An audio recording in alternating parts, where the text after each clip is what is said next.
Muy buenos días desde el foco oscuro. Estamos hoy a 22 de abril del año 2023 y comenzamos un poco las efemérides del día pues con el recuerdo de Cayo. Cayo fue papa en Roma pues de los años 283 al 296, que es cuando fallece. Seguimos con algún fallecimiento porque el que fallece ahora en 536 es Agapito I, también papa, entre los años 535 y 536. Vamos con el acontecimiento porque en 1418 tiene lugar, finaliza el concilio de Constanza. Este concilio es muy importante porque antes había habido un concilio en Pisa, en el año 1409, y porque había un cisma en Occidente, había dos papas, y lo que hicieron en Pisa, en vez de haber dos papas, hubo tres, que entonces que se quedaron luego Alejandro V, que luego fue Juan XXIII, su sucesor, Gregorio XII y Benedicto XIII estaban en ese momento.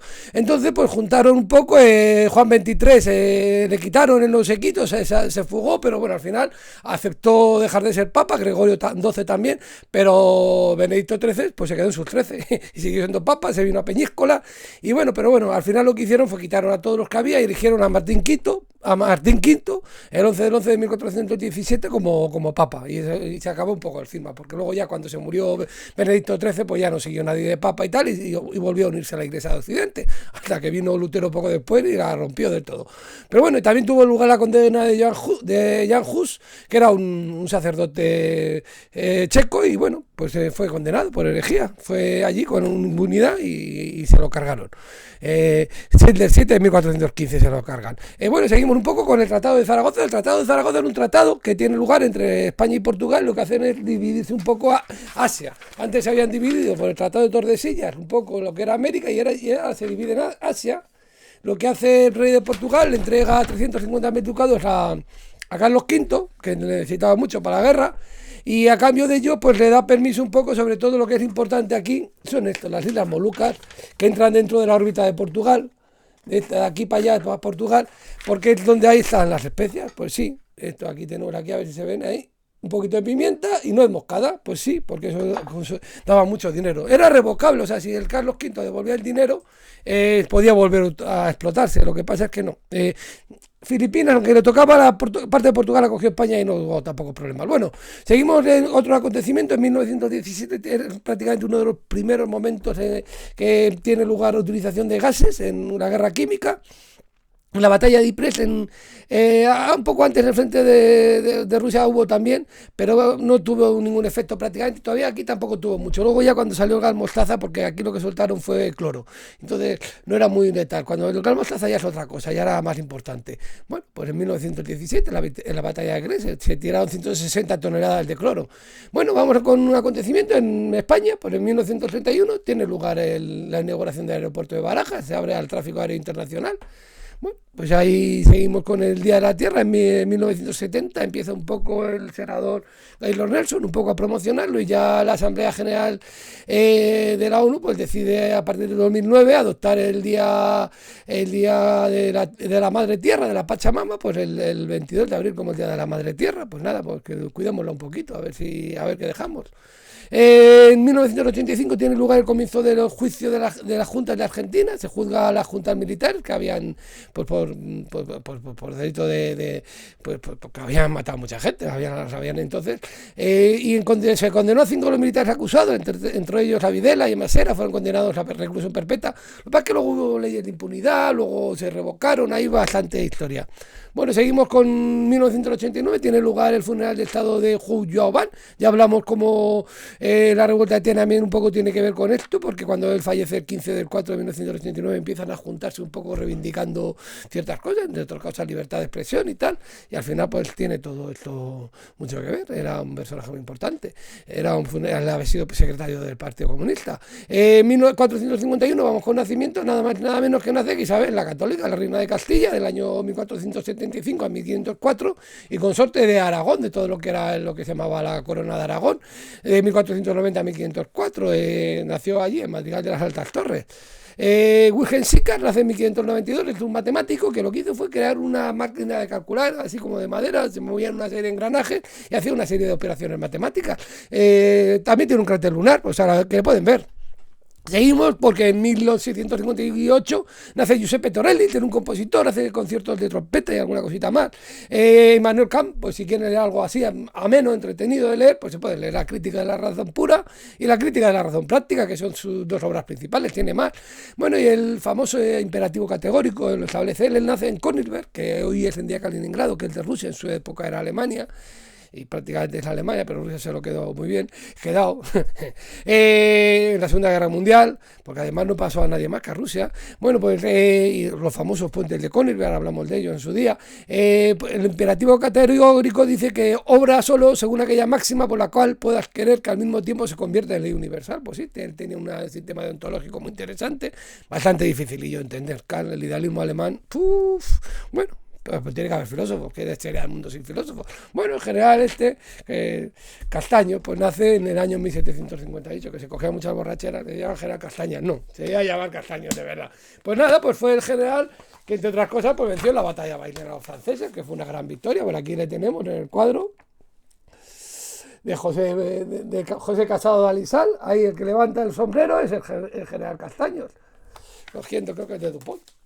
La rendición de los franceses. En 1766 nace Madame de Staël, es una escritora, esta era lo que se llamaba una salonier, tenía un salón literario, la gente hablaba allí, y bueno, tiene luego una serie de libros, consideraciones sobre la Revolución Francesa, luego también escribe novelas, Corino Italia, una de sus más famosas, pues bueno, es un personaje. José Madrazo nace en 1781 y esto es un pintor, pues hace cosas de temas religiosos, temas históricos, lo que se llama la corriente pictórica de historia patriótica y pues tipo neoclásico, más o menos. Y bueno, por aquí tenemos su obra más famosa, sin duda, es La muerte de Viriato. Ahí tenemos a Viriato asesinado, pues nace en 1781, en 1868 nace nace Sisi. Pues sí, emperatriz consorte entre los años 1854 y 1898. Ayer vimos que 5 años después nació su asesino. Un día ponía que era el 22, pero era el 21. Isabel de Baviera, o Isabel de Austria también se la llama, pues fue muy famosa en nuestra época porque ponía las famosas películas de Sisi, que era Romy Schneider la protagonista. Pues haría Sisi emperatriz, El destino de Sisi. En 1870 nace Vladimir Ilich Ulyanov, pues nada más y nada menos que este señor que tenemos aquí. Lenin, el famoso Lenin, y aquí tenemos un libro que un poco que habla del hermano de Lenin, porque el hermano de Lenin había intentado atentar contra el zar, y le cogieron y le acabaron ejecutando. Sí, y bueno, pues luego hizo la revolución.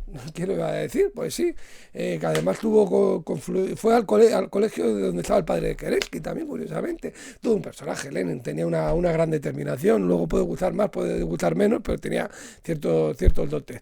En 1876, quien nace Robert Baranit, es un médico que fue Nobel en 1914, pues sobre el papel de lo interno en el sentido del equilibrio. Parece ser que también ha hecho una especie de aparato que se utiliza para coger equilibrio incluso lo utilizan los astronautas.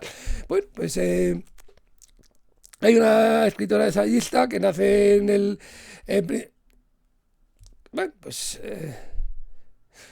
pues en la tumba antigua, el hombre divino, creo que es María Zambrano, que nace en 1904, se me ha borrado, pero si no, mucho me tengo que equivocar, que no sea María Zambrano, que es escritora, ensayista, consiguió el Príncipe de Asturias en 1981 y el Cervantes en 1988. Pues el hombre escribe cosas como El hombre y lo divino, La tumba de Antígona, pues nace en 1904. En 1904 también nace Vladimir Nabokov, pues famoso, pues sobre todo por su obra Lolita, sobre esta adolescente o esta niña que se enamora el tutor de ella, y luego pues también tiene otras cosas.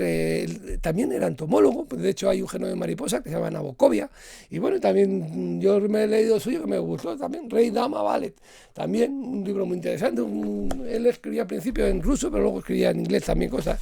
En 1904 también nace Robert Oppenheimer, este es un físico, y este es lo que sobre todo es uno de los padres de la bomba atómica. Él era un poco el director más científico, luego hay otros directores más operativos, militar, del proyecto Manhattan, de la bomba atómica. También tiene un cráter lunar y un asteroide como gran físico que es. López Ibor es un psicólogo español que nace en 1908 y el famoso psicólogo, y hay una clínica no muy lejos de aquí.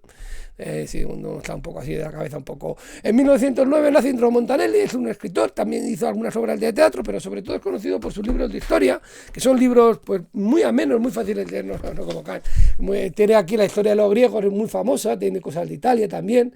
Muy interesante de leer a Montaner, muy interesante, muy facilito de leer y te explica las cosas muy bien y muy sencillas, muy amenas de leer. Y luego tiene aquí la sublime locura de la revolución, este libro que lo leí yo, está muy interesante sobre la invasión de Hungría por parte de la Unión Soviética en 1956 y como tuvo apoyo también, ahí es cuando empezaron los comunistas a perder apoyo, luego ya con Checoslovaquia terminaron de perder casi todo.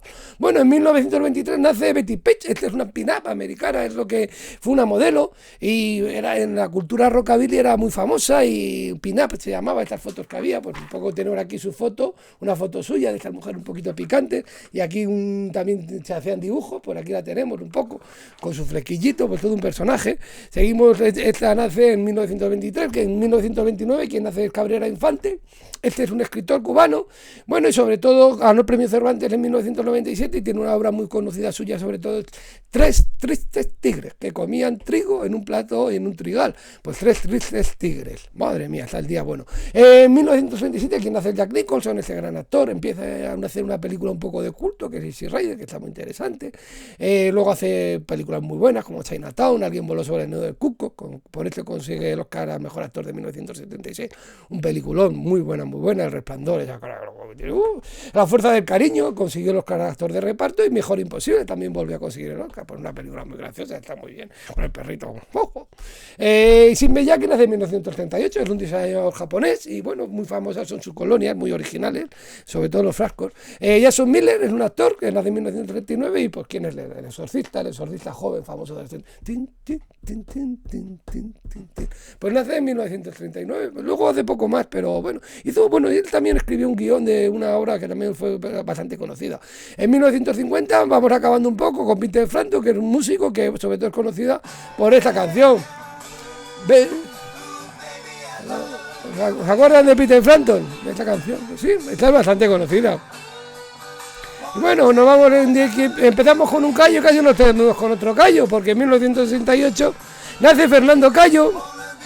Este es un actor español, porque bueno, una época apareció en Amares para siempre, en La Casa de Papel también ha tenido algún papel, parece ser, valga la redundancia, y luego también salen pelis como El penalti más largo del mundo o La piel cabito, ahí hacen papel más pequeñito en La piel cabito. Y vamos a acabar con Kaká, que es como estos brasileños, Ricardo y Son dos Santos Leite, Kaká, jugador de Real Madrid, jugador de fútbol y estuvo en el Real Madrid de los años 2009 al 2013. Pues con esto y un bizcocho, pues ya nos vamos a despidiendo y mañana 23 pasarán cosas. Desde entonces ya Castilla no se ha vuelto a levantar, pues sí, mañana hablaremos de las comunidades. Hasta mañana y muy buenos días desde el foco oscuro.